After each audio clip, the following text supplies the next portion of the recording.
Mon frère, l'heure est grave. Laisse-moi te dire, de qui es-tu la race? Frère, tu as Ndokia, Naman. Bah, il y a même race à Mardoché. Parce que monde nulle part. Oh, le monde spirituel, c'est la position spirituelle. Aucune église a m'abaissé. Mais connais-toi toi-même, et Socrate. Miyeba frère. Comment abando kita? Y'a sur ando qui a fait le barolia otse. Bato oche bakuba na musala, bakolongola musala wana tse. Libuno ekobo tabana okozwa bana. Y'a wana bangala corona ote parce que je connais mon identité, je connais de qui et j'ai la race. Impudicité wana. Na monde sur la chambre. Na so mona yo, c'est même na lobela yo. Si tu as impudicité, ton corps est le temple du Saint-Esprit. Une servante de l'Éternel. Frère, je sens l'esprit de parler. Mais je suis conduit par l'esprit de son frère. Dis-moi l'homosexualité. Ton corps est le temple du Saint-Esprit. Tika drogue, frère. Et même si on vit dans yo, tu as une chimie. Ozaki Boité, frère. Tu aimais le Seigneur. Tu adorais Dieu. Ta jeunesse, tu as passé devant le Seigneur, papa. Ozaki papa Mosadi Nzambe, papa. Tika baloge, on te trompe. Satan, il n'a rien à te donner. Il n'a rien absolument. Baloge, on a conséquence, vous allez faire l'enfer. T'as un amant, frère. À côté de mon monde occulte, pour aller à la race, il y a Mardoché. Comment le monde a terre besoin de ça? Il y a un monsieur qui a récité. Parce qu'on lit priorité. Sans effet, sa priorité. Sans effet, ça impact si tu amènes la vie de la crainte de Dieu et la vie de la sanctification sans laquelle nul ne verra le Seigneur. Oui, bonjour chers téléspectateurs, que Dieu vous bénisse. Aujourd'hui, le Seigneur m'a mis au cœur de partager sur un thème qui est tellement profond et prophétique. On va enjocher les Écritures, on va expliquer l'énigme et les thématiques de la pensée de Dieu. Cet après-midi, je voulais parler sur quelque chose qui a touché mon esprit par rapport à la révélation que Dieu m'a donnée. Le thème de cet après-midi s'intitule de qui es-tu la race? Quelle race es-tu? De qui es-tu la race? Rapidement, entrons dans notre sujet. Nous ouvrons la Bible dans le livre d'Esther, chapitre 6. Nous lisons le verset 13. Je serai bilingue pour permettre que les gens puissent m'écouter facilement. Dans le livre de Esther, chapitre 6, le verset 13. Tout le monde a comment Naman a comment qui mal à l'aise à cause de Mardoché. Comment Naman est tellement dérangé. Qui est cet homme Mardoché? Tous les complots sont la contre et aussi mbatté. Je lis rapidement la parole du Seigneur. Esther chapitre 6, le verset 13, il est écrit. Aman raconta à Sécheresse, sa femme et tous ses amis, tout ce qui lui était arrivé. Et ses sages et Sécheresse, sa femme, lui dit, si Mardoché de lesquels que tu as commencé à tomber est de la race des Juifs, tu ne pourrais rien contre lui, mais tu tomberas devant lui. Ah, ton Zomona, cet homme, cet généraux, un mauvais homme, un mauvais personne, il avait de mauvaises intentions contre Mardoché. Et elle a dit à quoi il s'avait à Mardoché parce que Mardoché a dit non, il y a Esther. Cet homme a une mauvaise idée contre Mardoché. A ça, il complot pour roi Aboya Mardoché. À tel point, il a rassemblé toutes les sages à ce temps-là. Il a rassemblé les magiciens, il a rassemblé les hommes intellects pour faire tomber, couler vie à Mardoché. À tel point, à cause de Mardoché, ça est là, n'importe quoi c'est vie à Mardoché, mais tous les complots sont et aussi mbattés. À l'ouké, la domaine spirituel a zouété. À l'ouké, la domaine même si n'a pas un roi. Mais Bible que malgré tout ce qu'il faisait, Nzamba Israël, Nzamba à Mardoché, avec un long à Mardoché. Laisse-moi te dire, même si les gens te combattent, dans mon salon, dans l'activité, dans la famille, si tu connais ta race, Bakolongo jamais. Et Pessi Naman passe, mais qui est cet homme Mardoché? Na louké na banganga qui n'a zuété. Mais j'ai concité nos devins, nos dieux, mais je n'arrive pas à atteindre cet homme. Qui est cet homme? À qui qu'on trouve ma sage, mes frères, les hommes auxquels tu vas la connaissance à Koluka, la vérité. Mais ça n'a pas si bien ensemble. Ma première chose qu'on a vu, tu ne sais pas consulter les sages. Oh, la Bible qui est comme les sages, qui en a l'explication des choses, frère. Un homme sage, c'est quelqu'un qui a l'explication, qui a le ménétekel de Dieu. Il a la pensée de Dieu. Il a la ténèbre. Et il y a quelqu'un qui a des vins, qui a sage d'abord. Mais des fois, les hommes de l'église, Des fois, pour négliger le Kouana. On a dit qui est comme les sages, qui en a l'explication des choses. Oh, la sagesse, c'est la pensée qui dirige. Au moins, quand on roi Zubandoto, alors qui va qui peut m'expliquer ces choses. Ça, il a Égypte. Et Simba, Joseph dans la prison, parce qu'il avait la pensée de Dieu. Ce n'est pas tout le monde qui a la pensée de Dieu. Pour avoir la pensée de Dieu, il faut avoir l'explication des choses. La sagesse n'est pas les cheveux. La sagesse, c'est l'explication de l'énigme de la pensée de Dieu. Et puis, c'est passé.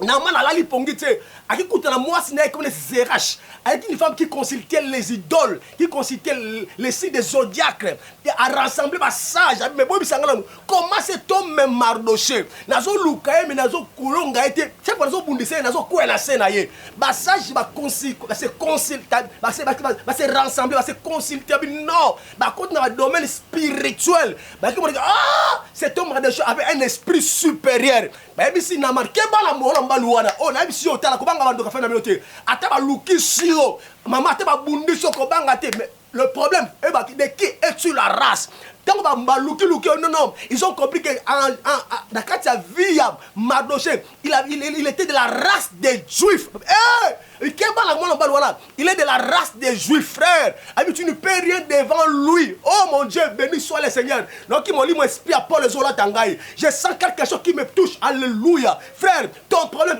identité de qui es-tu la race oh la Bible dit Christ en nous l'espérance de la gloire et bon ma race tala Naman mauvais homme méchant alinga de tout destiné à Mardoché frère oh Mardoché c'est qui Garé destiné à penser en Zambé pour Israël.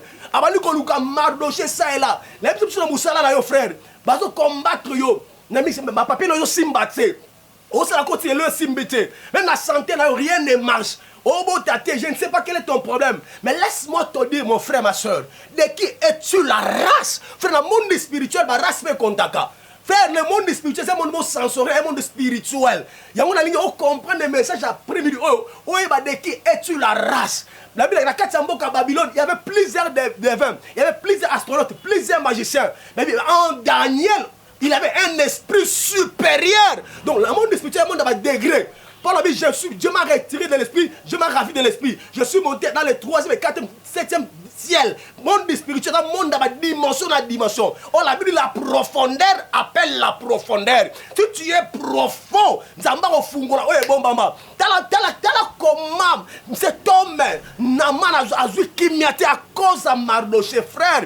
Bah, on dit ça parce que tu as la grâce de Dieu, maman. Kobanga Bangote, ok, m'appelle Bangote. Mais ton problème, c'est ta première de qui es-tu la race? Tu n'es pas n'importe qui. Il y a un décret à nous. Quand tu es de la race des juifs, même Corona est aussi mbayoté. Et bon, ma race aux alliés, frère, le monde spirituel, tu as joué sur votre tamaka. Et puis c'est Hérode à son vertige à cause de la race à Jésus, la race des vainqueurs, la race des victorieux. Qui est ce roi qui vient de naître? Il est abattu dans le canine. À cause de l'étoile, ils ont gagné la vie à Jésus. Il y a un peu pourquoi on combat tes maman. Il y a que tu es mon frère, ma soeur. Même que ça va me serrer sur tout ça. Mais ton problème cet après-midi, il y a quoi interpeller. Quelle est ta race? Frère, ce qui va parce que tu es de la race de lion de la tribu de Juda.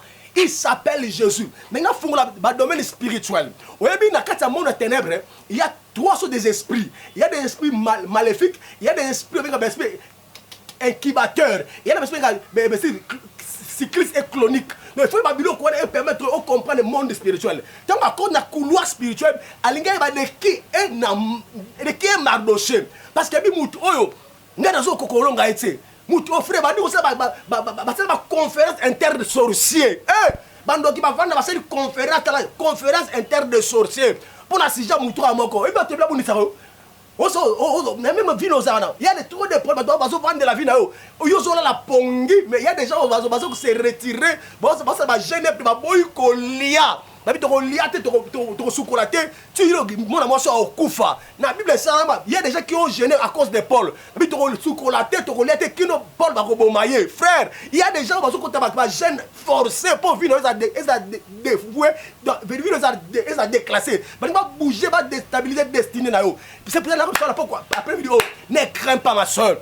Ne crains pas mon frère. Nalinga oyeba race na yo. Na pambola nzambe. Tozu mukanda na nzambe na livre Actes des Apôtres, chapitre 17, le verset 28. Pour la Bible, j'ai parcouru vos temples. J'ai lu une citation, il est écrit à un Dieu inconnu. Oui, c'est un Dieu inconnu que je suis venu vous révéler. Sur qui dans verset 17, 28 dans la Bible, de lui, nous avons les mouvements. Nous avons la vie, nous avons l'être. De lui, nous sommes la race. Oh, nous sommes la race des vainqueurs. Fungo la Bible, est-ce que vous avez dit, verset d'appel, ça, quand on a Actes chapitre 18, aujourd'hui le verset 28, au moins la Bible, on a fungolona. J'ai parcouru vos temples. J'ai écrit. En lui, nous avons le mouvement, nous avons la vie, nous avons l'être. De lui, nous sommes de la race des vainqueurs, la race des victorieux. Et on a sur cet après-midi, ne crains pas, maman. Parce que origine, on a dit, ce n'est plus moi qui vis, mais c'est Christ et Jésus qui vit en moi. Christ en moi, l'espérance de la gloire. J'ai béni beaucoup le Seigneur, parce que Esther, qui est Mardoché, frère. L'homme connaît toi-même. Et le Socrate. Et bon, yeba. Oza nani. Parce que tu as et ça passe pour récit dans le monde, dans la destinée. Et bon, de qui es-tu la race? Même dans Israël, contre la lignée, la famille. Mais au la famille, ni yo bimela wapi. Comment on kita? Ya wana sur ando kia famille, ba kolia yo tse. Ba to ocha ba kuba na musala, ba kolongola musala wana tse. Libuno ekobo tabana okozwa bana yango na bangala corona ote parce que je connais mon identité, je connais de qui est j'ai la race de vainqueurs, la race de victorieux. Yango ça ko bangelo ote Paul a tellement sûr, confiant na muto andimela oyebina ngami penser moko philosophique. Paul a dit très intellectuel donc quand na mboka Athènes na mboka yaba to tanga philosophie. J'ai trouvé parmi vous, il y a des épicériens et des stoïciens, les gens de la science. Mais Paul a téléméli, voilà pourquoi l'église aussi, nous devons avoir des hommes scientifiques dans l'église. Pas seulement dans Rabashi, mais les gens qui ont le dépôt de la connaissance scientifique. C'est très important, frère. Ministère sans les études, logos et rema, la parole et l'esprit. Ce sont connaissance et puis ça peut assigner dans les enseignements. En lui, dans la dimension Paul, à côté de ça, que nous avons évité, pour révéler cet après-midi, ils sont rien du tout.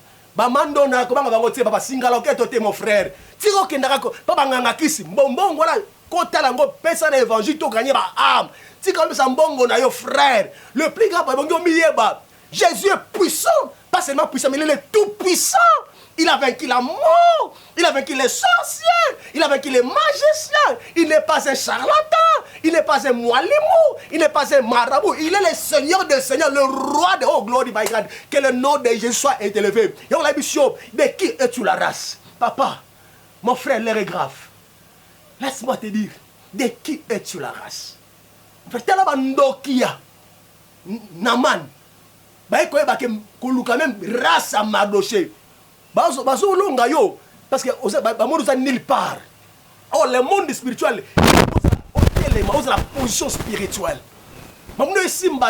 Aucune église a m'abaissé. Mais connais-toi toi-même, et le Socrate. Mieba, frère. Ton problème, tu es distrait. Olingi mingi biftec. Olingi mingi ça et là, ça m'a bêté. Mais il y a une position, il y a une identité dans le Seigneur.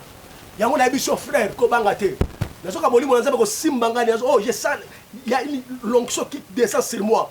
Mais une soeur, tu as vu impudicité. Dans le monde, dans la chambre. Dans le monde, c'est même dans le belayo. Tu as vu impudicité. Ton corps est le temple du Saint-Esprit. Jean m'a bien une servante de l'Éternel. Frère, je sens l'esprit de parler. Mais je suis conduit par l'esprit de mon frère. Dis-moi l'homosexualité.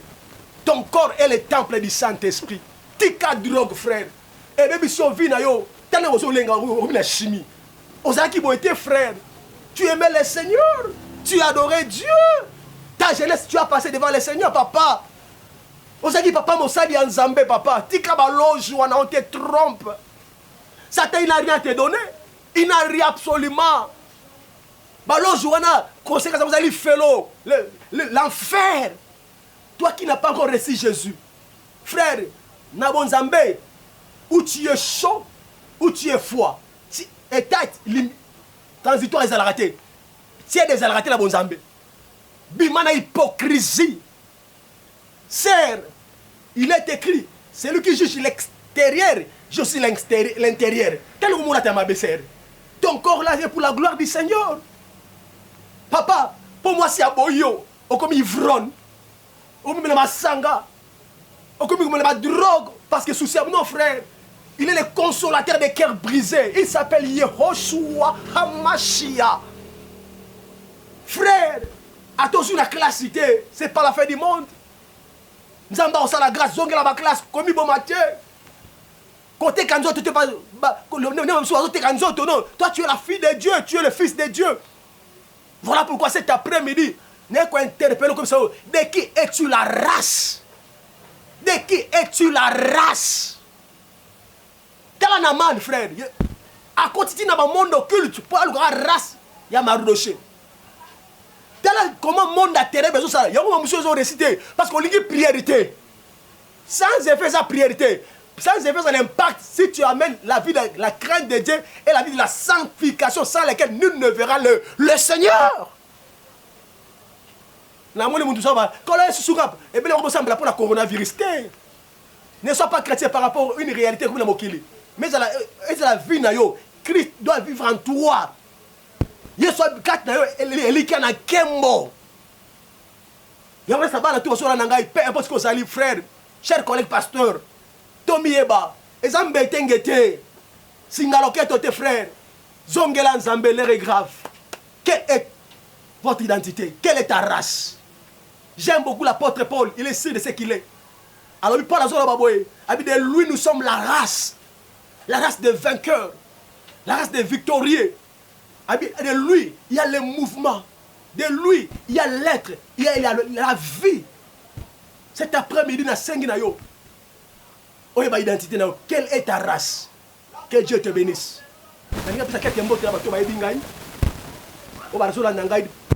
À travers le monde, na épouse nangai, Bibi Angu, ma waf, chérie, je t'aime beaucoup.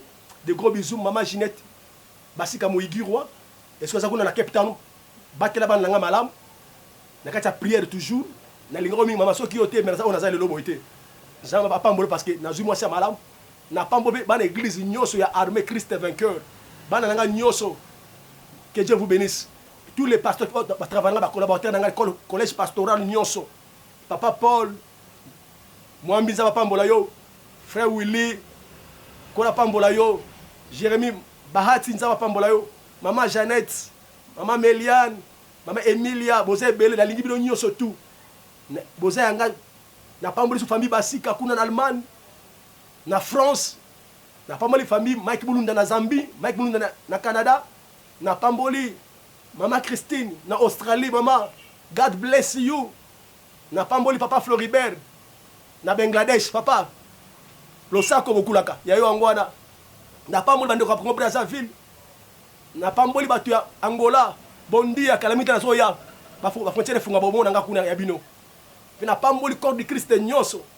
Na lingino bakasi. Voilà na repesa numéro nanga pour ato ba ninga sika ba bi numéro nanga te, on fait ça.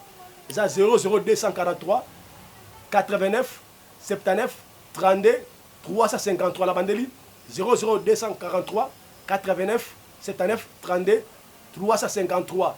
Zamba pambali oh na bosa ni soutien OK j'aime Zamba limisa sa pesa mbote te mwana na lingara mingi pituka tu wala na state Zamba pambolo papa na biko za osenga papa la hauteur non pas le sol nous c'est la hauteur vision la hauteur tozali wana et na pesi bana nyoso tu la semence de Paul bana nga ko le ministère la semence de Paul ko la pambola bino que Dieu bénisse allez bye.